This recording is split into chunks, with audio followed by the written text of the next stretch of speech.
Astaghfirullah.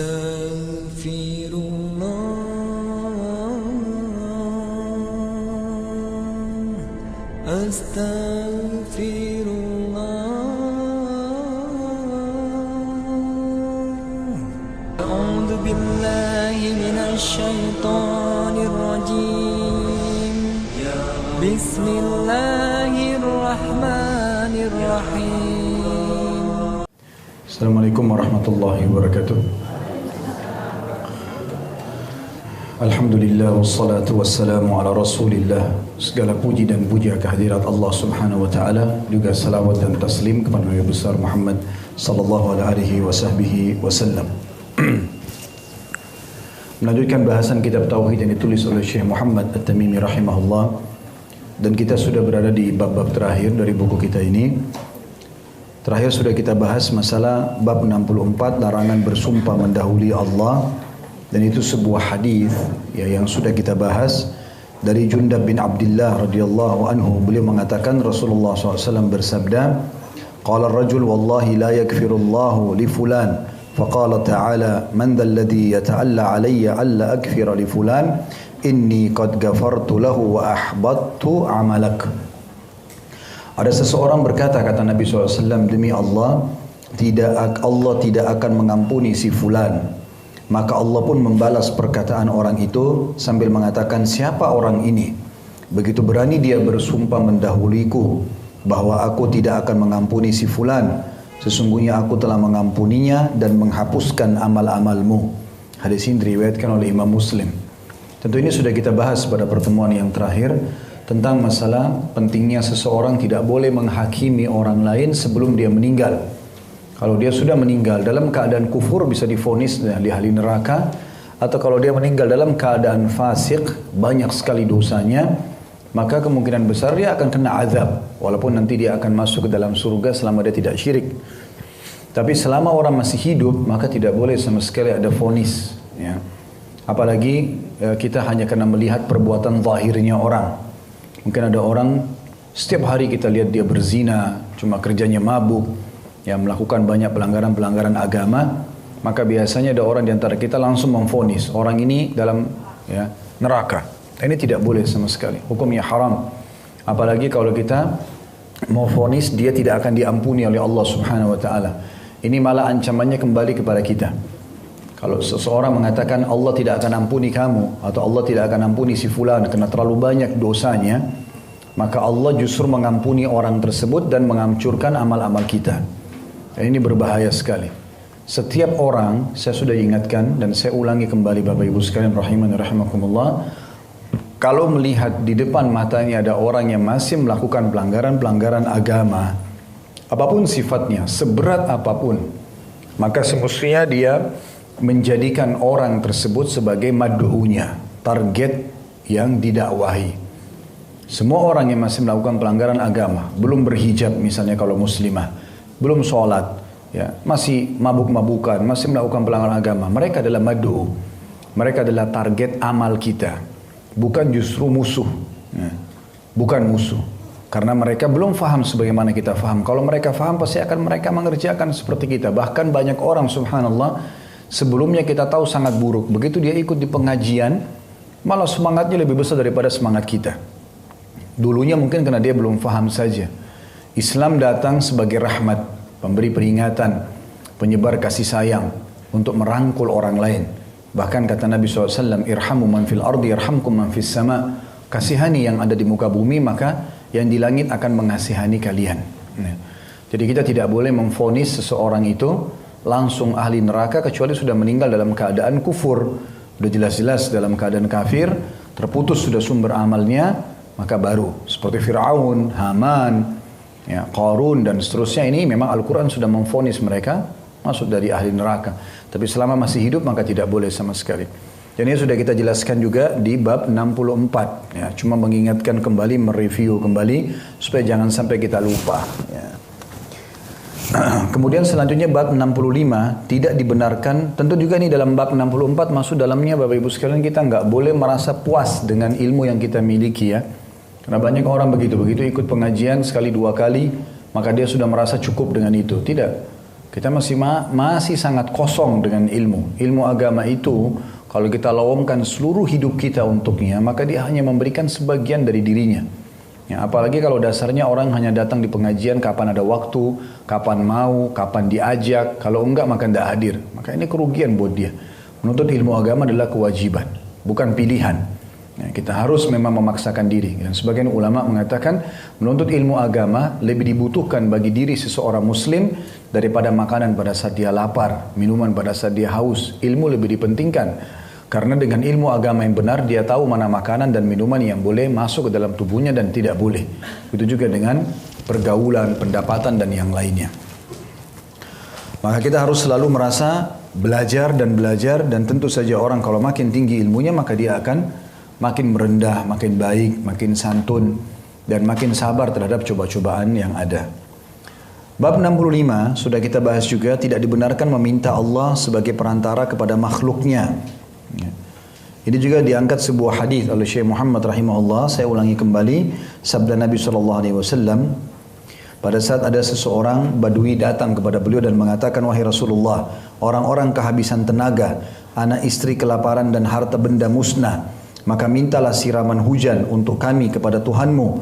Sungguh kami meminta Allah sebagai perantara kepadamu. Dan kami memintamu sebagai perantara kepada Allah. Ketika itu Nabi SAW bersabda, Subhanallah, Subhanallah. Fama zala yusabbihu hatta urifa dhalika fi wujuhi ashabi. Qala thumma qala wayhak atadri mallah inna sya'nallahi a'zamu min dhalik. Innahu la yastashfa'u billahi ala ahad. Subhanallah, maha suci Allah, maha suci Allah, kata Nabi SAW.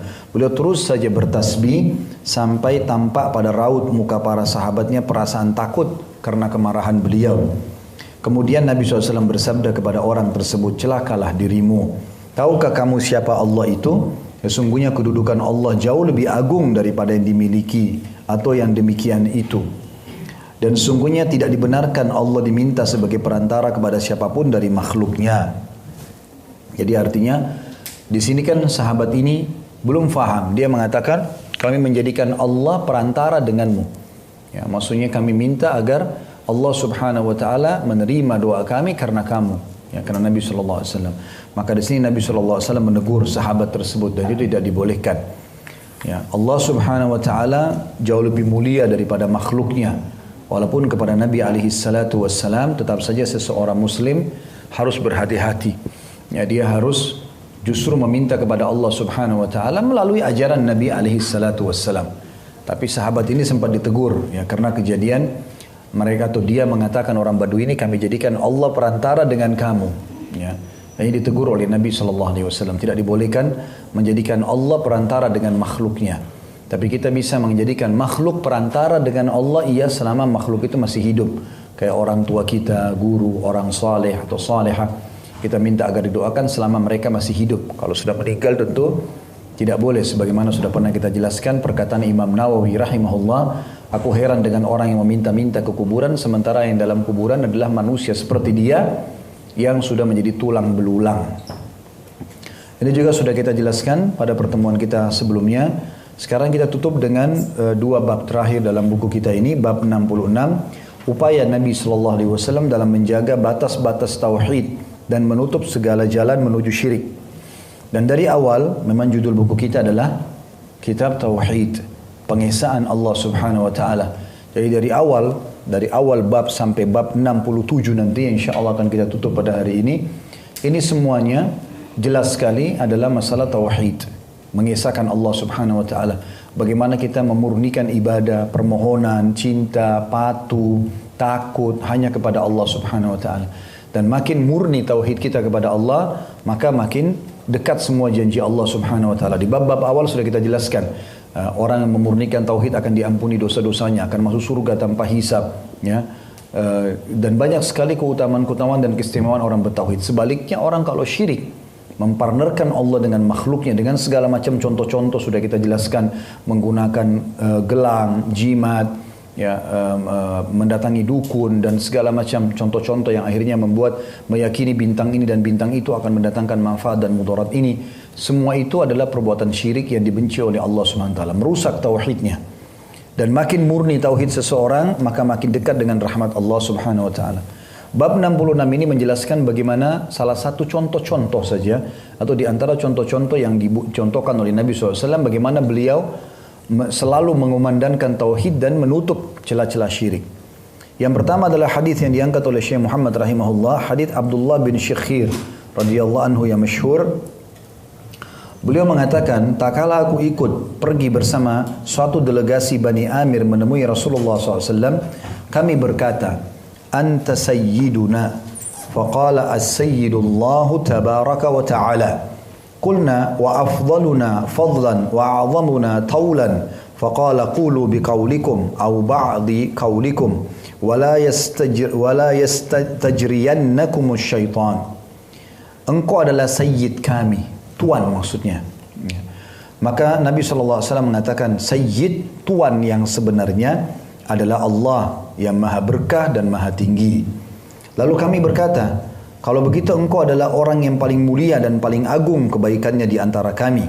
Maka Nabi SAW bersabda, ucapkanlah semua atau sebagian kata-kata yang wajar atau biasa saja bagi kalian, dan jangan terseret oleh syaitan.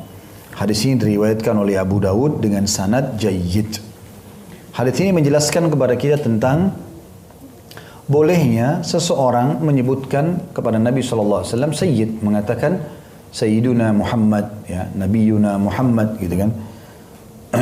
Dan ini Nabi SAW menyebutkan dalam hadis waktu dikatakan anta sayyiduna, Nabi SAW jelaskan as-sayyid yang sebenarnya jangan lupa adalah Allah.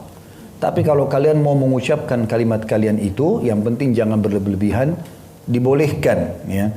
Di sini Nabi SAW menutup pintu celah di mana nanti orang menyamakan Nabi SAW dengan Allah Subhanahu Wa Taala. Makanya beliau langsung menitik beratkan dulu. Kalau mau sifat sayyid yang sebenarnya adalah Allah Subhanahu Wa Taala. Kalau saya hanya sekedar orang mungkin yang dianggap lebih baik dari kalian atau orang terbaik di antara kalian, itu masih boleh. Tetapi jangan sampai kalian menyamakan aku dengan Allah Subhanahu wa taala. Jadi selalu Allah Subhanahu wa taala yang dinomorsatukan.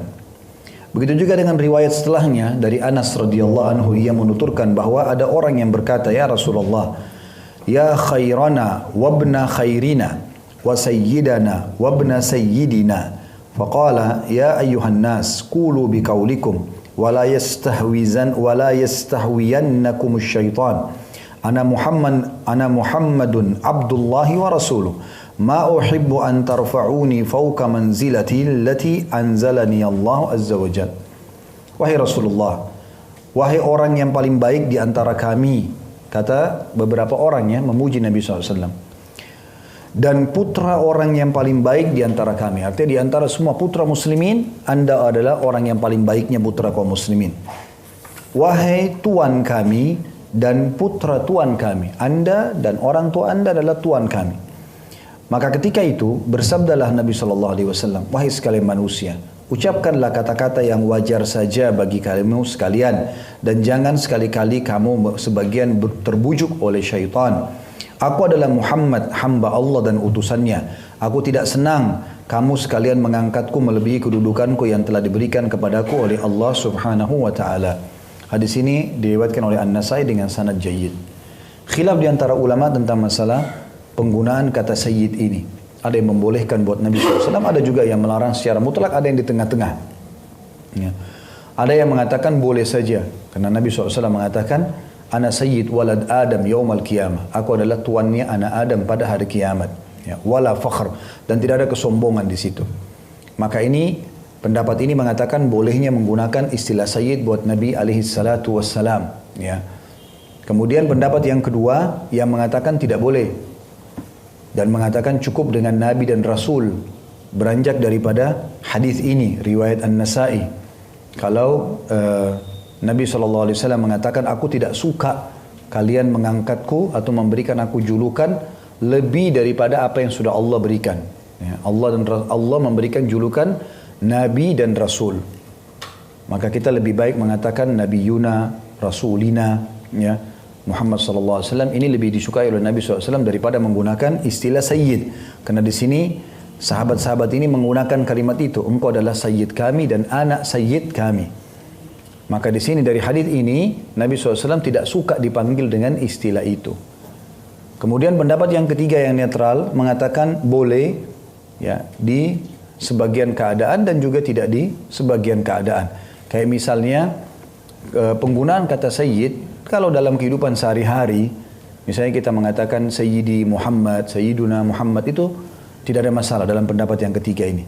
Tapi kalau ada lafaz-lafaz zikir yang datang tidak menggunakan kata Sayyiduna, sebaiknya jangan menggunakan. Seperti kasus salawat yang dibaca pada saat tahiyat. Allahumma salli ala Muhammadin wa ala ali Muhammadin kama sallaita ala Ibrahim wa ala ali Ibrahim innaka Hamidum Majid.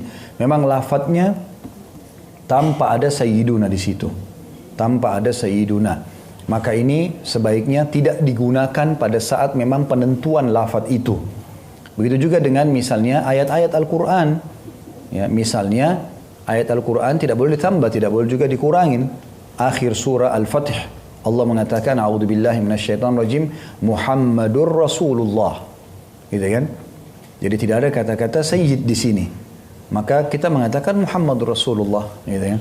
Sebagaimana datang lafadznya. Jadi penggunaannya adalah boleh saja secara umum dalam pendapat yang ketiga ini, ya, kapan saja digunakan, hanya saja kalau penggunaannya di lafaz-lafaz yang sudah ditentukan oleh Allah dan Rasulnya tidak menggunakan, maka kita juga tidak menggunakannya. Ya, Allahu a'lam. Hadis ini mengandung, atau dua buah hadis ini punya kandungan bab. Yang pertama, peringatan kepada para sahabat agar tidak bersikap berlebihan terhadap beliau sallallahu alaihi wasallam. Ya, artinya Nabi Muhammad SAW adalah orang yang sangat mulia, tawadhu, merendah, dan beliau lebih suka dipanggil dengan julukan yang sudah Allah kasih. Tidak ada yang mengalahkan julukan Nabi dan Rasul. Ya, itu julukan tertinggi. Julukan tertinggi. Karena tidak boleh orang lain menggunakan julukan ini. Ya, jadi kita memang menggunakan julukan ini untuk orang-orang yang sudah dipilih oleh Allah Subhanahu wa Ta'ala. Maka kita mengatakan Nabi Yuna, ya, Rasulina, ini jauh lebih baik. Kalau orang boleh menggunakan kata Sayyid, dan pendapat ketiga tadi jauh lebih baik karena dia netral, artinya dia menggunakan kapan saja untuk menghormati Nabi SAW, tapi di lafaz-lafaz tertentu yang memang Nabi SAW sendiri ajarkan tanpa menggunakan kalimat ini, seperti di salawat di tahiyat, maka itu lebih baik seseorang mengikuti ajaran Nabi SAW. Juga dalam hadis yang serupa mirip dengan ini, hadis sahih, Nabi SAW mengatakan, La tatrutni kama atratin nasara Isa bin Maryam. Jangan pernah kalian berlebihan dalam memujiku, sebagaimana orang-orang Nasrani memuji Isa.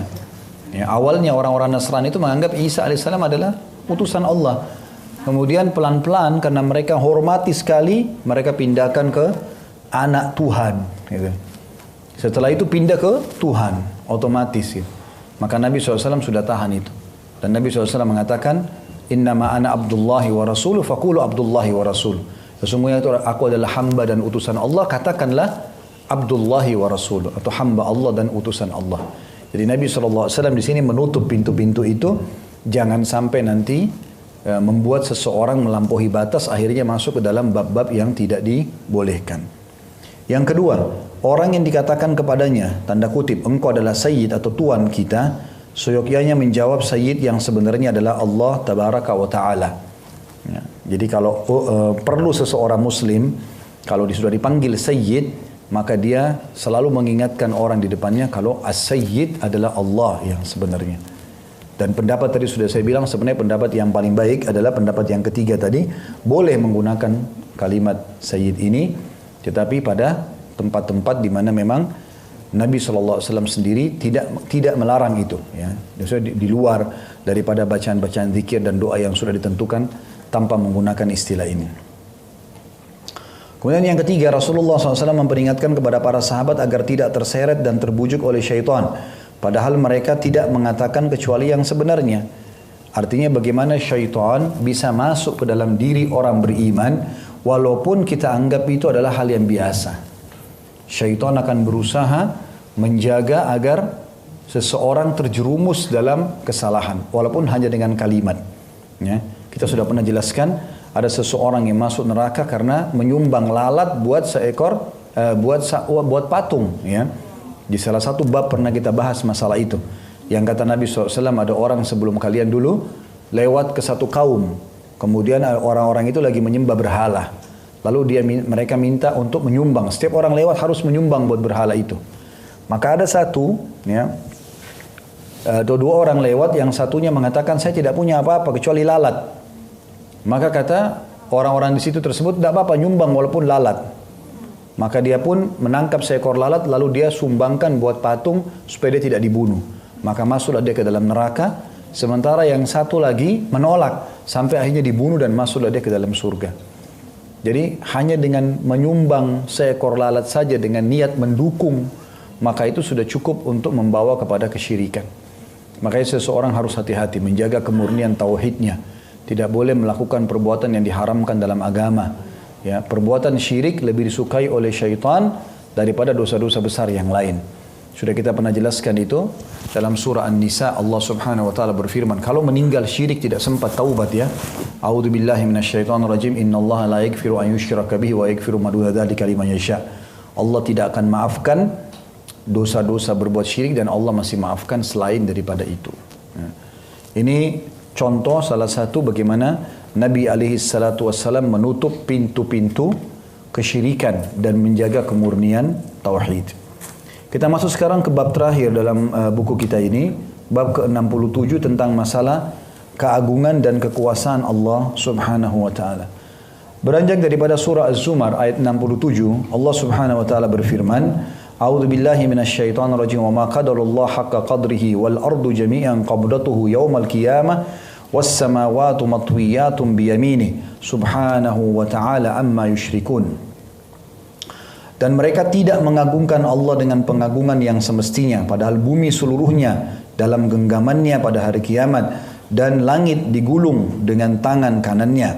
Maha suci Allah dan maha tinggi Dia dari apa yang mereka persekutukan. Ibnu Mas'ud merincikan ayat ini dari sebuah hadis. Kata beliau, salah seorang pendeta Yahudi datang kepada Rasulullah sallallahu alaihi wasallam lalu berkata, "Ya Muhammad, inna najidu anna Allah yaj'alus samawati ala isba' wal ardina ala isba' wash shajara ala isba' wal ma'a ala isba' wath thara ala isba' wasairal khalqi ala isba' fayaqul ana al malik." فضحك النبي صلى الله عليه وسلم حتى بدت نواجذه تصديقا لقول الحبر ثم قرأ وما قدر الله حق قدره والأرض جميعا قبضته يوم القيامة, yang artinya seorang pendeta Yahudi datang dan berkata kepada Nabi SAW, wahai Muhammad, sesungguhnya kami menjumpai dalam kitab suci kami bahwasanya Allah meletakkan langit di atas satu jari, bumi di atas satu jari, pohon di atas satu jari, air di atas satu jari, tanah di atas satu jari, dan seluruh makhluk di atas satu jari. Maka Allah berfirman, akulah penguasa atau akulah raja yang sebenarnya. Tak kala mendengar itu, tertawalah Nabi SAW sehingga tampak gigi-gigi beliau karena membenarkan ucapan pendeta Yahudi itu. Kemudian beliau membaca firman Allah Subhanahu wa taala, dan mereka tidak mengagungkan Allah dengan pengagungan yang sebenar-benarnya, padahal bumi seluruhnya dalam genggamannya pada hari kiamat. Dan juga disebutkan dalam riwayat Imam Muslim, kata Nabi SAW, wal jibalu wasyajara ala isba' thumma yahuzzuhunna fayaqul anal malik anallah. Gunung-gunung dan pohon-pohon di atas satu jari, kemudian dia Allah menggoncangkannya dan dia pun berfirman, akulah penguasa, akulah Allah. Di dalam riwayat lain, riwayat Imam Bukhari, bunyinya Nabi SAW mengatakan, yaj'alus samawati ala isba' wal ma'a wath thara ala isba' wa sairal khalqi ala isba'. Dia Allah akan meletakkan seluruh atau semua langit di atas satu jari, air serta tanah di atas satu jari, dan seluruh makhluk di satu jari. Riwayat yang serupa juga, saya bacakan dulu semua riwayatnya baru saya jelaskan, adalah riwayat Ibnu Umar radhiyallahu anhu dalam hadis sahih riwayat Muslim, di mana Nabi SAW bersabda, yatwillahu as-samawati yawmal qiyamati thumma ya'khudhuhunna biyadihi al-yumna thumma yaqulu anal malik aynal jabbarun aynal mutakabbirun thumma yatwil ardina as-sab'a thumma ya'khudhuhunna bishimalihi thumma yaqul anal malik ainal jabbarun ainal mutakabbirun. Artinya Allah akan menggulung seluruh lapisan langit pada hari kiamat, lalu diambil dengan tangan kanannya dan berfirmanlah Allah, akulah penguasa. Mana orang-orang yang berlaku lalim, mana orang-orang yang berlaku sombong. Kemudian Allah menggulung ketujuh lapis langit atau 7 lapis bumi, lalu diambil dengan tangan kirinya dan berfirman, akulah penguasa. Mana orang-orang yang berlaku lalim, mana orang-orang yang berlaku sombong. Hadis-hadis ini dan ada hadis juga setelahnya yang mirip dengan ini, teman-teman sekalian, menjelaskan kepada kita tentang Allah Azza wa Jalla adalah zat yang maha besar dan maha kuasa. Dan semua ini adalah makhluknya. Allah Subhanahu wa taala menguasainya dan meletakkan di jari-jarinya. Dan di sini juga menjelaskan kepada kita tentang sifat atau itsbat tangannya Allah Subhanahu wa taala. Allah Subhanahu wa taala memiliki zat yang maha sempurna. Dan itu dengan kemahasempurnaannya, kemahakuasaannya Allah. Tentu kita tidak samakan dengan makhluk. Sudah kita jelaskan ini ya. Dalam beriman kepada asma wa sifat, nama-nama dan sifat-sifat Allah, kita tidak mentakwilkannya, menginterpretasikan maknanya. Ya, Allah turun di sepertiga malam, ya sudah Allah turun, kita beriman apa adanya. Tapi tidak menanyakan bagaimananya. Ya, karena Allah Subhanahu wa taala lebih mengetahui dengan kemahabesarannya bagaimana turunnya di sepertiga malam. Tapi kita mengimani turunnya Allah. Allah Subhanahu wa taala tersenyum, ya, melihat dua orang yang saling bunuh-membunuh, kemudian dua-duanya masuk ke dalam surga. Kata para sahabat, bagaimana itu ya Rasulullah? Kata Nabi SAW, seorang muslim dibunuh oleh seorang kafir di kancah peperangan. Maka mati syahidlah si muslim dan masuk surga lah dia. Berjalan waktu si kafir dapat hidayah. Kemudian akhirnya dia pun berperang melawan orang kafir yang lain, dia pun terbunuh mati syahid. Maka muslim yang pertama dibunuh oleh kafir, dan kafir yang akhirnya dapat hidayah dan terbunuh juga di kancah peperangan dengan kafir yang lain, dua-duanya masuk ke dalam surga. Allah Subhanahu wa taala tersenyum. Di sini disebutkan, maka kita imani tanpa ada interpretasi, tanpa ada penjabar-jabaran. Mungkin ini yang dimaksud, mungkin itu yang dimaksud. Kita imani apa adanya, tanpa ada pengalihan. Begitu juga dikatakan Allah Subhanahu wa taala akan berkata kepada neraka Jahannam pada hari kiamat, halim talati, apa kau sudah penuh? Maka neraka akan mengatakan hal min mazid, apakah ada tambahan? Terus saja neraka mengatakan hal min mazid, apakah ada tambahan, apakah ada tambahan, sampai Allah yang maha suci dan maha mulia meletakkan telapak kakinya pada neraka, sehingga membuat neraka itu berkerut seperti berkerutnya daging. Lalu dia mengatakan, demi kemuliaanmu cukuplah, cukuplah. Di sini tidak boleh kita interpretasikan. Kita jelaskan bahwasanya Allah Subhanahu wa taala menyampaikan Allah punya kaki, ya sudah, gitu loh. Seperti apa adanya, tanpa harus ditakwilkan. Begitu juga tidak boleh ya ditaktil, ditolak, dibatalkan. Seperti sebagian kelompok yang mengatakan tidak ada sifat-sifat dan nama-nama Allah itu. Dan ini penolakan, ini keliru. Tidak boleh juga takyif, menanyakan bagaimananya, gitu kan. Karena Allah SWT Maha Kuasa. Apa yang sampai kepada kita, ya sudah kita imani. Yang tidak sampai kepada kita, ya sudah kita diam, gitu loh. Seperti itulah kita beriman kepada asma was sifat, ya, nama-nama dan sifat-sifat Allah. Dan tidak boleh juga tahrif, ya, mengalihkan makna atau menggantikan dengan makna yang lain. Ini kuasa Allah Subhanahu wa taala. Di sini salah satunya adalah disebutkan Allah Subhanahu wa taala memiliki jari-jari dan meletakkan semua makhluknya di jari-jarinya pada hari kiamat. Bahkan dalam hadis dijelaskan dengan kemahasempurnaannya Allah, Allah akan menggulung seluruh langit dan bumi dengan tangan kanan dan tangan kirinya. Bagaimana prosesnya Allahu a'lam. Ya. Yang jelas begitu yang disampaikan oleh Nabi SAW, kita imani apa adanya. Juga dari hadis-hadis ini dan ayat Al-Quran tadi diambil pelajaran bagaimana seseorang muslim harus belajar mengenal Tuhannya Allah SWT sehingga dia meletakkan kadarnya sebagai pencipta. Kalau seseorang bisa segan dengan atasannya, dengan orang tuanya, atau dengan orang yang dia tuakan, dia hormatin, tokoh masyarakat misalnya, sehingga dia segan kalau berbicara tidak melihat ke arahnya misalnya, maka itu bisa muncul karena memang dia mengagungkan orang tersebut. Ini adalah makhluk, sama dengan kita. Sama manusia, kebetulan saja Allah SWT berikan kedudukan padanya. Bagaimana seseorang tidak meletakkan kedudukan yang sebenarnya kepada Allah Subhanahu wa taala? Hasan radhiyallahu anhu, cucu Nabi SAW, Itu disebutkan dalam riwayat kalau mau sholat, wajah beliau memerah seperti orang ketakutan. Jadi sebelum masuk masjid, lalu ditanya oleh orang sekitarnya, kenapa anda ini? Ada apa? Dia bilang, apakah kalian tidak tahu sebentar lagi saya akan berhadapan sama siapa?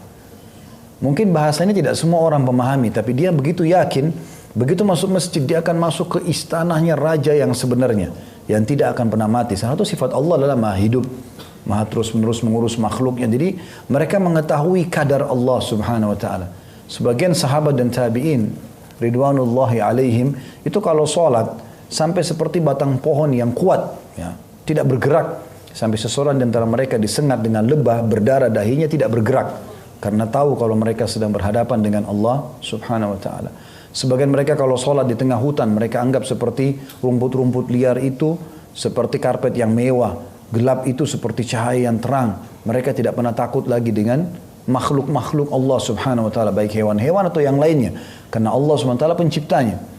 Ya, ini sudah pernah saya sampaikan kisah yang masyhur tentang seseorang yang sangat saleh, kemudian dalam satu perjalanan tiba-tiba dia bangun, dia tidur, kemudian dia terbangun, ada harimau depan matanya. Maka dia tidak tahu harus berbuat apa. Tiba-tiba dia berdiri, kemudian akidahnya atau tauhidnya kepada Allah muncul. Maka dia mengatakan, hai harimau, andai saja Allah yang mengutusmu, yang menciptakan kamu dan aku untuk memakanku, aku tidak akan melawan. Tapi seandainya engkau datang untuk menggangguku atau mengganggu ibadahku dengannya, karena kebetulan dia mau sholat malam, ya. Pada saat itu dia sholat malam, habis bangun tidur dia sholat malam, baru 2 rakaat selesai, tiba-tiba ada harimau depannya. Maka dia mengatakan, kalau seandainya kau datang untuk mengganggu ibadahku, maka aku akan minta kepada Allah yang telah menciptakan kamu dan aku untuk menghancurkanmu. Tiba-tiba harimau tersebut menundukkan pandangan matanya lalu meninggalkan orang saleh ini. Orang kalau mengetahui kadar Allah subhanahu wa ta'ala sebagai pencipta, maka tidak ada lagi yang dia takuti di muka bumi ini. Mau sehebat apapun orang di depannya, sejahat apapun itu, sebesar apapun fenomena alam yang sedang terjadi, itu kan, apapun, seberat apapun di mata dia, maka semuanya kecil di sisi Allah subhanahu wa ta'ala. Allah bisa mendatangkan sebab kecil yang membuat masalah besar kita selesai dengan seketika.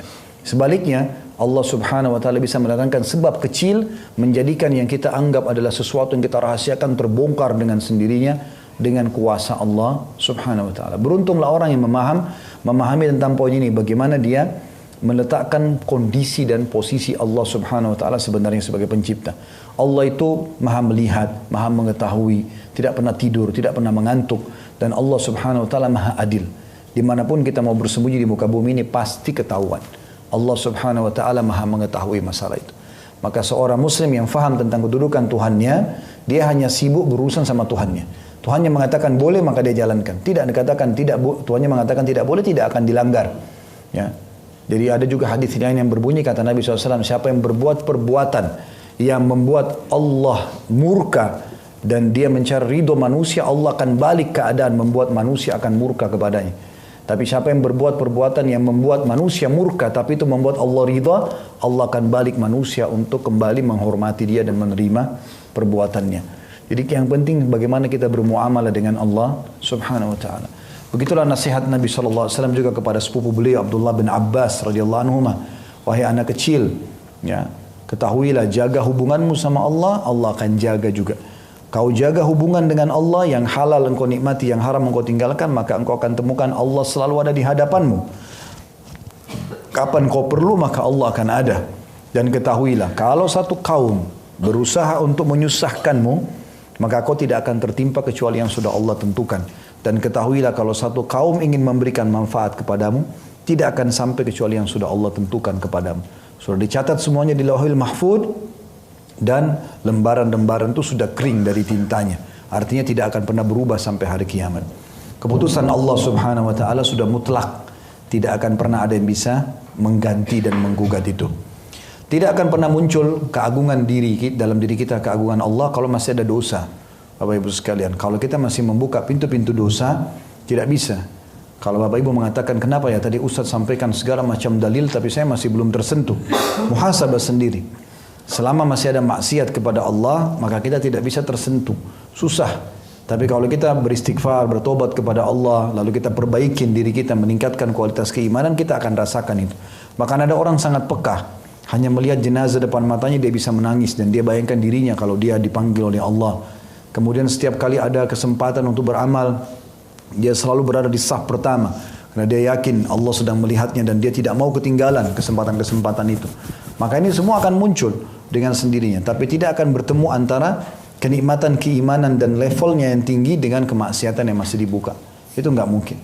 Makanya kalau untuk memunculkan perasaan keagungan Allah SWT ini memang harus belajar dan juga selalu sibuk dengan amal-amal saleh. Masa lalu sudah sering saya ingatkan ini. Kalau berlalu pernah berbuat dosa cukup. Itu sudah yang lalu. Sekarang ke depan. Allah menilai kita dengan amal terakhir kita. Kata Nabi SAW, al-amal bil khawatim. Amal itu akan dinilai oleh Allah adalah terakhir yang orang itu kerjakan. Ya, makanya kata Nabi SAW, ada orang berbuat kebaikan sampai tidak ada jarak antara dia dengan surga kecuali 1 jengkal. Lalu kemudian lewatlah, terlintaslah takdirnya, dia melakukan perbuatan buruk, lalu dia meninggal dalam keadaan kufur misalnya. Maka masuklah dia ke dalam neraka. Ada orang sebaliknya, berbuat amal neraka sampai tidak ada jarak antara dia sama neraka kecuali 1 jengkal. Lalu kemudian lewatlah bukunya, takdirnya, dia taubat kepada Allah SWT. Kemudian dia meninggal dalam keadaan tersebut, maka jadilah dia penghuni surga. Oleh karena itu teman-teman, bermuamalah yang baik adalah muamalah dengan Allah Subhanahu wa taala. Ya, dalam hadis yang lain, kalau Allah cinta seorang hamba, Allah akan suruh Jibril mencintainya. Kemudian Allah menyuruh seluruh penghuni langit, malaikat mencintainya. Maka dicintailah dia di langit. Kemudian Allah akan buat dia diterima di muka bumi. Tentu diterima ini oleh orang-orang yang beriman bersama dia. Kalau ada orang yang membenci orang-orang beriman, berarti itu tanda tanya bagi orang itu. Ya. Nabi SAW diterima, dicintai oleh Allah SWT, dicintai di langit. Di bumi pun dicintai oleh orang beriman. Tapi ada orang munafik, ada orang kafir yang benci dengan beliau. Maka yang penting adalah bagaimana Allah Subhanahu wa taala mencintai kita dengan amal-amal yang kita lakukan. Maka kalau Allah sudah cintai, ya seperti teman-teman tidak disamakan dengan Allah. Tapi kalau kita kerja di satu perusahaan, bagaimana pemilik perusahaan itu mau menyukai kita? Kita on time datang kerja, kita kerjakan semua apa yang dia mau, kita tinggalkan apa yang dia larang.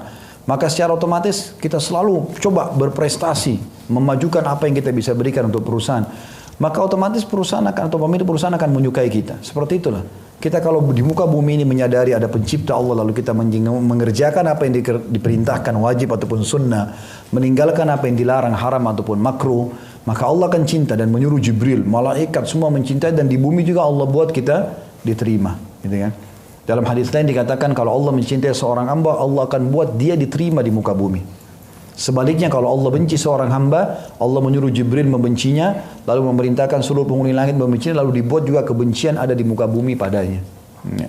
Jadi seseorang harus menjaga hubungannya dengan Tuhannya, maka Allah akan perbaiki semuanya. Kalau teman-teman lagi darurat sekali, ada pertemuan sama orang, tapi kita lagi ibadah, dahulukan ibadah itu. Walaupun duha 2 rakaat misalnya. Walaupun ada meeting penting, coba sholat dulu 2 rakaat. Saya minta waktu, saya selesaikan 2 rakaat. Dengan khusyuk, dengan tenang. Yang lainnya jadi mudah itu. Ada orang subhanallah gara-gara kejar makanan, sholatnya sudah tidak khusyuk. Ya, buru-buru. Akhirnya sujud, ruku, asal jadi saja. Padahal hanya untuk mengejar makanan yang bisa dia makan nanti. Gitu kan? Atau mungkin dia pada saat hanya untuk ngobrol sama temannya, hanya untuk angkat telepon, sholatnya sudah nggak konsentrasi. Nggak lagi dia fokus. Tidak ada lagi teman-teman sekalian. Orang kalau lagi sholat berhenti semua. Handphone dimatikan atau dan tidak ada lagi pikiran untuk bercabang kemana-mana. Selesaikan sholat itu. Karena kita akan terima hasilnya pada hari kiamat. Menyesal kalau kita hanya menerima dalam kondisi pas-pasan. Kita untuk kembali memperbaiki amal kita nggak bisa. Susah. Ya, semua ibadah yang pernah kita lakukan ya begitulah. Kalau dia kurang ya kurang. Tidak bisa kita perbaikin. Kalau dosa kita masih bisa taubat. Tapi amal saleh yang meningkatkan derajat di surga dan juga memperbaiki hubungan kita sama Allah, ini nggak bisa. Harus memang dari awal. Makanya setiap kali ibadah, ingat wasiat itu teman-teman, setiap kali ibadah, ketahui ibadah ini akan kita terima pahalanya hari kiamat. Maka maksimalkan. Kita sebentar lagi mau sholat asar. Sholat asar, tahu ini sholat asar cuma sekali kita kerjakan seumur hidup. Maksimalkan dari takbiratul ihram pertama sampai salam. Semuanya dengan kehusyuan. Kita harus yakin ini akan dapat pahala. Jangan biarkan syaitan mencuri pahala di situ. Karena kita yakin kita akan terima ini balasannya hari kiamat. Jangan hanya asal jadi. Nanti menyesal. Kata Nabi SAW, ada orang pada hari kiamat dia tidak terima sholat kecuali 3/4 pahalanya. Ada yang setengah, ada yang 1/3, ada yang 1/4, ada yang 1/10, ada yang tidak menerima kecuali seperti baju yang kusut diremuk kemudian dilemparkan ke wajahnya. Jadi semestinya seseorang harus hati-hati dengan ini. mengagungkan Allah Subhanahu wa taala sangat penting bagi seseorang. Itu kunci kebahagiaan dan semua di muka bumi ini akan berjalan bersama kita kalau kita jaga hubungan dengan Allah Subhanahu wa taala. Kalau rusak hubungan sama Allah, sehebat apapun kita melobi manusia sana sini tidak akan bermanfaat. Allah akan buat kebencian akan lahir di tengah-tengah manusia itu sendiri. Begitu juga dengan hadis yang lain yang menjelaskan masalah keagungan Allah Subhanahu wa taala adalah hadis Ibnu Abbas radhiyallahu anhuma. Beliau berkata, "Mas samawatus sab'u wal ardun as-sab'u fi kaffir rahmani illa ka khardhalatin fi yadi ahadikum." Tidaklah langit yang 7, bukan cuma langit yang kita lihat di atas kepala kita ini tidak ada ujungnya, bagi kita sudah sangat luas. Seluruh langit ini yang 7 lapis sampai ke atas sana, dan juga bumi dengan ke-7 lapis ke dalam, itu di telapak tangan Ar-Rahman, di telapak tangannya Allah nanti pada hari kiamat, melainkan bagian sebutir biji sawi yang berada di tangan seseorang di antara kalian. Makanya kita mengatakan Allahu Akbar, Allah Maha Besar, karena memang Allah Subhanahu wa taala sangat besar dan manusia belum bisa menjangkau dengan penglihatannya di muka bumi, justru karena besarnya Allah Subhanahu wa taala. Dan sudah pernah kita jelaskan masalah itu. Sebagaimana hadis Bukhari juga menjelaskan, kata Nabi SAW, kalian akan melihat pertama kali Tuhan kalian dalam bentuk cahaya yang terang di mahsyar, seperti cahaya bulan purnama di malam Lailatul Qadr. Ya. Juga dalam hadis yang lain Ibnu Jarir berkata, Yunus menuturkan padaku dari Ibnu Wahab, dari Ibnu Zaid, dari bapaknya atau Zaid bin Aslam radhiyallahu anhu, ia menuturkan Rasulullah SAW bersabda, "Mas samawatus sab'u fil kursi illa kadarahima sab'atin ulkiyat fit tursi."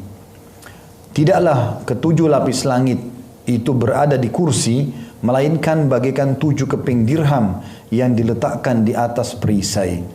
Ya, hadis ini tentu diriwayatkan oleh sahabat Nabi yang mulia Zaid bin Aslam radhiyallahu anhu. Jadi kursi, kalau orang Arab mengatakan itu pijakan kaki raja di singgasana ya. Jadi bukan tempat duduk. Jadi ayat kursi, ayat tentang penjelasan masalah pijakan kaki Allah di singgasananya. Dan itu dijelaskan bahwasanya seluruh langit dan bumi ini hanya seperti koin-koin dirham yang diletakkan di dekat perisai karena besarnya kursi tersebut. Juga Ibnu Jarir berkata pula, Abi Dzar radhiyallahu anhu menuturkan, aku mendengar Rasulullah SAW bersabda, "Mal kursiyyu fil arsy illa ka halqatin min hadidin ulkiyat baina dhahrai falatin minal ard." Tidaklah kursi itu berada di arsy, melainkan bagikan sebuah gelang besi yang dicampakkan di tengah padang pasir. Jadi di atasnya kursi ada lagi arsy, singgasananya Allah. Ya, biasanya kita tahu singgasana raja itu ada pijakan kakinya, kemudian ada singgasananya untuk duduk. Nah, pijakan kaki namanya kursi. Tempat duduknya adalah singgasana namanya arsy. Ya. Jadi kalau tadi arsy ini, kursi ini, itu tempat pijakan kaki. Itu kalau dibandingkan dengan langit-langit dan bumi semua ini ciptaan Allah hanya seperti koin-koin dirham yang diletakkan di atas perisai yang besar. Jadi tidak terlalu kelihatan. Maka singgasananya Allah jauh lebih besar lagi. Kursi itu dibandingkan singgasana, ya seperti tadi dikatakan di dalam hadis ini, bahwasanya seperti gelang besi yang dicampakkan di padang pasir. Artinya tidak kelihatan besarnya kursi itu dibandingkan arsy-nya Allah. Juga hadis yang lain Ibnu Mas'ud menuturkan bahwa ia mengatakan, "Bainas sama'id dunya wallati taliha 500 'am." وبين كل سماء وسماء 500 عام وبين السماء السابعة والكرسي 500 عام وبين الكرسي والماء 500 عام والعرش فوق الماء والله فوق العرش لا يخفى عليه شيء من أعمالكم. Artinya antara langit dunia dengan langit berikutnya, jadi langit yang kita lihat dekat atas kepala kita ini ada lagi langit di atasnya. Saya pernah jelaskan itu 7 lapis langit, 1, 2, 3, 4, 5, 6, 7. Lalu kemudian ada lautan, lalu kemudian ada singgasananya Allah Subhanahu wa taala di atas kepala kita semuanya. Kata Nabi SAW, antara langit dunia yang kita lihat dengan mata kepala kita dengan langit di atasnya jaraknya 500 tahun. Dan antara setiap langit jaraknya 500 tahun. Langit ke-1, ke-2 500 tahun. Langit ke-2, ke-3 500 tahun. Terus begitu sampai langit ke-7. Berarti 3.500 tahun jaraknya dari bumi. Ya. Lalu dikatakan antara langit yang ke-7 dengan kursi Jadi di atas langit ketujuh ada telapak tempat pijakan kaki di singgasana, jaraknya 500 tahun. Dan di antara kursi dan air, lautan yang Allah ciptakan, ada 500 tahun. Sedangkan arsh berada di atas air itu. Dan Allah berada di atas arsh tersebut. Tidak tersembunyi bagi Allah suatu apapun dari perbuatan kalian. Ini diriwayatkan oleh Ibnu Mahdi, dari Hammad bin Salamah, dari Asim, dari Dhir, dari Abdullah bin Mas'ud. Dan ini menandakan juga bagaimana keagungan Allah Subhanahu wa taala sampai-sampai ya semua ini yang kecilnya ya tadi seperti hanya sesuatu yang kecil di jari-jari Allah Subhanahu wa taala, sebenarnya hitungannya kalau hitungan manusia sudah 500 tahun, 500 tahun, 500 tahun semuanya, ribuan tahun. Semuanya itu ya baru sampai ke Allah Subhanahu wa taala. Dan diriwayatkan juga dengan lafaz seperti ini dari Al-Mas'udi, dari Asim, dari Abu Wail, dari Abdullah. Demikian dinyatakan Adz-Dzahabi. Lalu katanya athar tersebut dinyatakan melalui beberapa jalan. Artinya mutawatir, ada banyak jalurnya sehingga bisa diterima. Yang terakhir hadis Al-Abbas bin Abdul Muttalib radhiyallahu anhu, beliau menuturkan Rasulullah SAW bersabda, "Hal tadruna kam bainas sama'i wal ard?" Qulna Allah wa rasuluhu a'lam. Qala bainahuma masiratu 500 sana wa min kulli sama'in ila sama'in masiratu 500 sana wa kithafu kulli sama'in masiratu 500 sana wa baina as-sama'i as-sabi'ati wal arshi bahr baina asfalihi wa 'alahu kama baina as-sama'i wal ard wallahu ta'ala fawqa dhalika wa laysa yakhfa 'alayhi syai'un min a'mali bani adam. Tahukah kalian berapa jarak antara langit dan bumi? Kami menjawab, Allah dan Rasulnya lebih mengetahui. Beliau bersabda, antara langit dan bumi jaraknya perjalanan 500 tahun. Dan antara satu langit ke langit berikutnya jaraknya perjalanan 500 tahun. Sedangkan ketebalan masing-masing langit adalah perjalanan 500 tahun. Antara langit yang ketujuh dengan arsy-Nya Allah ada samudra, ada lautan luas. Dan antara dasar samudra itu dengan permukaannya seperti jarak antara langit dengan bumi. Atau 500 tahun juga. Allah Ta'ala di atas itu semua dan tidak tersembunyi baginya sesuatu apapun di antara perbuatan anak keturunan Adam. Ya, hadis ini diriwayatkan oleh Abu Dawud dan diriwayatkan juga oleh hadis yang lain. Kita ambil sekarang kandungan bab ya, sebagai penutupan dalam bab kita. Yang pertama tafsir ayat tersebut di atas. Maksudnya adalah ayat tadi yang sudah disebutkan dalam surah Az-Zumar ayat 67. Kalau mereka tidak mengagungkan Allah dengan semestinya. Padahal bumi seluruhnya dalam genggamannya pada hari kiamat dan langit digulung dengan tangan kanannya. Maha suci dan maha tinggi Allah dari apa yang mereka persekutukan. Tafsirnya semua hadis-hadis yang kita baca tadi. Artinya antara langit sama langit 500 tahun. Terus begitu jaraknya sampai langit ke-7 berarti 3.500 tahun. Di atasnya lagi ada kursi, kemudian ada lautan samudra, kemudian ada singgasananya Allah Subhanahu wa taala yang luar biasa besarnya. Jadi sebenarnya perumpamaan kita bumi ini seperti pasir yang kecil berada di tengah-tengah dasar lautan yang sangat luas. Ya, dan di atas lautan tersebut ada arsy-Nya Allah. Yang kedua, pengetahuan tentang sifat Allah yang maha suci dan maha pemurah. Sebagaimana terkandung dalam hadis pertama. Masih dikenal di kalangan orang-orang Yahudi yang hidup pada zaman Rasulullah SAW. Mereka tidak mengingkarinya dan tidak menafsirkannya dengan tafsiran yang menyimpang dari kebenarannya. Artinya orang Yahudi sendiri yang mereka tadinya punya perubahan-perubahan dalam Taurat, mereka ubah-ubah, mereka tetap masih yakin bahwasanya Allah Subhanahu wa taala itu maha besar dan dengan sifat-sifatnya, jarak antara langit dengan langit ada 500 tahun, itu semuanya diakui oleh orang-orang Yahudi dan tidak ada yang menyimpang, tidak ada yang menolak bahwasanya Allah Subhanahu wa taala itu punya jari-jari, kemudian Allah meletakkan seluruh makhluk di setiap jarinya dan Allah Subhanahu wa taala bisa membolak-balikkan kapanpun dia inginkan. Ya, ini sebagaimana juga hadis yang pernah kita jelaskan, Nabi SAW sering kali membaca ya muqallibal qulub tsabbit qalbi ala dinik, wahai yang membolak-balikkan hati, ya kokohkanlah hatiku dalam atau di atas agamamu. Kata Aisyah, ya Rasulullah, sering kali anda baca doa itu, bukankah dosa anda telah diampuni yang lalu dan akan datang? Kata Nabi SAW, wahai Aisyah, bagaimana saya bisa tenang sementara hati manusia berada di antara jari-jari Allah, dia membolak-balikkan kapan dia inginkan. Artinya kalau Allah mau bisa saja dibalik seketika. Tapi kalau Allah Subhanahu wa taala mau juga, Allah akan kokohkan di atas ketaatan. Makanya salah satu yang paling mulia bagi seseorang, nikmat Allah paling besar, istiqomahnya di jalan Allah. Kalau Bapak Ibu merasa setiap hari selalu mau istiqomah dalam kebaikan, itu nikmat yang luar biasa dari Allah. Ya, karena dengan cara seperti itu berarti Allah inginkan kebaikan buat kita. Kagetnya kita bangun di tengah malam sehingga kita bisa sholat malam. Sempatnya kita mengerjakan amal soleh apa saja, hadiri majelis ilmu, berzikir, baca Quran, bersedekah, sekecil apapun amal itu di mata kita, itu berarti bentuk kasih sayang Allah. Kalau Allah tidak mau, kita tidak akan bisa melakukannya. Ya. Salah satu musibah yang datang, kata para ulama, di antara musibah kalau seseorang membuka pintu dosa adalah diharamkannya hamba tersebut awalnya dari amal soleh. Abdullah bin Umar berkata radhiyallahu anhu, saya pernah melakukan satu dosa yang bukan dosa kecil, bukan dosa besar, tapi dosa kecil yang cukup membuat saya sebulan terharamkan sholat subuh di masjid sebulan.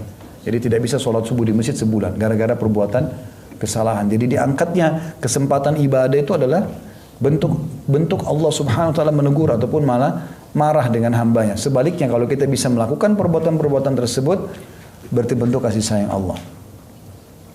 Yang ketiga, ketika pendeta Yahudi itu menyebutkan pengetahuan tersebut kepada Nabi SAW, beliau membenarkannya dan turunlah ayat Al-Quran menjelaskan atau menegaskan masalah itu. Jadi di zaman Nabi SAW, kalau ada pendeta-pendeta Yahudi yang datang lalu menyampaikan tentang surga, tentang neraka, tentang sifat Allah dan itu betul, maka dibenarkan oleh Nabi SAW. Ya, kalau tidak benar baru Nabi SAW luruskan. Ya. Dan ini menandakan memang Nabi SAW bukan membenarkan orang-orang Yahudi, tapi membenarkan kalau dalam syariat Allah memang seperti itu ajarannya. Yang keempat, Rasulullah SAW tertawa tak kala mendengar pernyataan yang agung ini disebutkan oleh pendeta Yahudi. Maksudnya di sini tertawa bukan mengolok ya, tapi justru tertawa bisa diartikan juga tersenyum. Ya, tersenyum karena Nabi SAW gembira setelah mengetahui kebenaran itu. Seperti misalnya waktu Nabi SAW ketemu dengan Tamim Ad-Dari. Ini seorang sahabat Nabi, petualang, suka naik kapal kemana-mana. Jadi dia dulu beragama Nasrani. Rupanya dia pernah naik kapal, kapalnya dihantam oleh ombak, terus sampai ke pulau yang ada Dajjal. Ya. Entah di mana itu. Tapi yang jelas dia sampai ke pulau itu, kemudian dia bilang kami pingsan, setelah kami sadar ada satu binatang yang badannya semua bulu, diistilahkan dengan jassas dalam hadits ini. Kemudian dia pun mengajak kami ke tengah pulau, dia bisa berbicara dengan bahasa manusia. Setelah itu dia pun mengatakan ada orang yang ingin bertemu dengan kalian di pulau ini. Lalu ketemulah sama Dajjal. Ringkas ceritanya, ketemu sama Dajjal segala macam dan Dajjal menanyakan beberapa hal. Di antaranya apakah kalian sudah mendengar keluar seorang nabi di Jazirah Arab? Maka mereka mengatakan iya. Apa yang sudah dilakukan? Dia sudah hijrah ke Madinah. Apakah kalian sudah jadi pengikutnya? Dia bilang belum. Mereka bilang belum. Maka kata orang tersebut, ikutlah, pulanglah dan ikutlah karena saya Dajjal akan keluar nanti di akhir zaman. Setelah itu kata Tamim Ad-Dari, kami pun kembali naik ke kapal lalu kami segera menuju ke Madinah. Begitu tiba di Masjid Nabawi, belum masuk Islam, masih Nasrani. Begitu masuk Masjid Nabawi, Nabi baru saja menceritakan tentang Dajjal kepada para sahabat. Digambarkan oleh Nabi SAW, Dajjal itu begini. Tamim Ad-Dari masuk lalu memperkenalkan diri. Lalu kemudian menceritakan kisahnya. Maka Nabi SAW suruh kumpul sahabat dan mengatakan, lihatlah. Bukankah baru saya ceritakan kepada kalian, ini orang menyaksikan sendiri. Lalu beliau pun tersenyum, karena senyumannya ini membuktikan kegembiraan Nabi SAW. Apa yang saya sampaikan benar loh. Ini realitanya di lapangan, orang menemukan masalah itu. Selanjutnya yang kelima disebutkan dengan tegas bahwa hadis adanya dua tangan bagi Allah. Ada kanan dan ada kiri tadi. Dan bahwa seluruh langit diletakkan di tangan kanan. Dan seluruh bumi diletakkan pada tangan yang lain pada hari kiamat nanti. Menandakan kemahabesaran Allah Subhanahu wa taala. Yang keenam, dinyatakan dalam hadis bahwa tangan yang lain itu disebut dengan tangan kiri. Ya, tangan kanan dan tangan kiri. Dikatakan tadi langit dengan tangan kanan, bumi dengan tangan kiri. Yang ketujuh, disebutkan keadaan orang-orang yang berbuat lalim dan berlaku sombong pada hari kiamat. Ya, artinya pada saat itu Allah Subhanahu wa taala menantang semua raja-raja dunia, orang-orang yang sombong. Lalu Allah mengatakan, mana orang-orang yang sombong itu? Akulah raja yang sebenarnya. Untuk menunjukkan kalau memang Allah Subhanahu wa taala satu-satunya zat yang maha sombong, yang maha besar, yang maha sempurna. Ya, salah satu sifat Allah, Allah sombong. Makanya dalam hadis sahih dikatakan, hadis Bukhari, kata Nabi SAW, Allah berfirman, sombong adalah pakaianku dan kebesaran adalah ya pakaianku, bagian dari pakaianku. Siapa yang berusaha menyaingiku di situ, maka aku akan lemparkan dia ke dalam api neraka. Kemudian yang ketujuh, disebutkan keadaan orang-orang yang berlaku lalim. Ini sudah kita sebutkan tadi. Yang kedelapan, dijelaskan bahwa seluruh langit dan bumi di telapak tangan Allah bagaikan sebutir biji sawi yang diletakkan di telapak tangan seseorang di antara kita. Ini berarti menandakan memang sangat besar ya Allah Subhanahu wa taala itu. Yang kesembilan, besarnya atau luasnya kursi dibandingkan dengan langit. Jadi seluruh langit dan bumi ini dibandingkan kursi, pijakan kaki raja di singgasana, itu sudah cukup untuk menutupi semuanya. Dan kita sudah tahu ayat kursi, wasi'a kursiyuhus samawati wal ard. Pijakan kursi itu di singgasananya Allah menutupi seluruh langit dan bumi. Jadi kalau kursinya saja seperti itu, bagaimana dengan singgasananya, bagaimana dengan Allah yang ada di atasnya. Kemudian yang ke-10, besarnya atau luasnya arsy dibandingkan dengan kursi. Kursi tadi saya sudah sangat luas. Kalau arsy, maka kursi itu hanya seperti gelang besi tadi yang dilemparkan ke padang pasir. Dan luasnya arsy itu menandakan jauh lebih besar lagi di atasnya. Kemudian yang ke-11, arsy bukanlah kursi dan bukanlah samudra, artinya terpisah. Mana pijakan kaki raja di singgasana kursi, mana lautan, mana arsy-nya Allah. Singgasananya Allah SWT, semuanya terpisah dalam riwayat ini. Kemudian yang ke-12, jarak antara langit yang satu dengan langit yang lain adalah jarak 500 tahun. Ya, dan ini waktu yang sangat lama. Kita aja misalnya melakukan perjalanan dari Jakarta ke Kanada misalnya, mungkin 24 jam dengan transitnya. Maka itu sudah sangat jauh dan meletihkan, gitu kan. Kalau ada orang jalan 2 hari, 3 hari, itu sudah sangat capek, mungkin sudah jadi pengalaman yang sangat panjang dalam hidupnya. Bagaimana perjalanan 500 tahun ini? Dan ini antara langit ke langit yang satunya lagi. Langit yang satunya lagi ke langit yang satunya 500 tahun lagi. Begitu terus. Artinya tidak akan pernah manusia bisa menembus itu secara akal.